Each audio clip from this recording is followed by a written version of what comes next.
Would you like to know how to solve any problem, how to instantly upgrade the quality of your life to levels that you didn't even know were imaginable? You will find that the quality of your questions is highly correlated to the quality of your life. Think about the people you know in your life and the questions that they're asking. Think about the people you respect and the people you don't respect. I bet that these people ask completely different questions. Think about the person that asks, "What's the popular sports team doing this weekend?"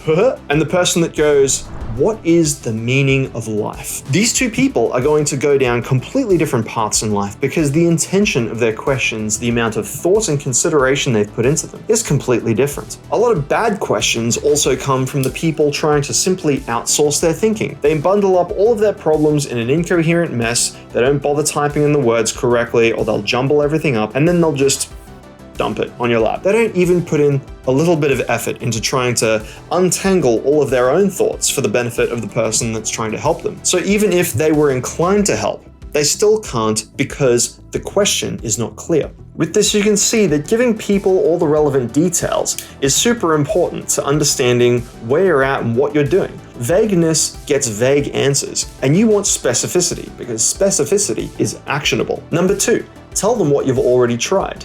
Sometimes the journey between question and answer is a long path and there's many steps in the way. If you know where you are, tell somebody. That way, they can give you specific information on that part of the journey and it'll get you to where you're going faster. And number 3, tell them why you want to know. If the function of that question is to get to a result, sometimes the person you're asking knows a shortcut or a better way to that solution. So give people those 3 things when you're asking questions: details, what you've already tried, and why you want to know. Examples of bad questions include things like XRP, thoughts?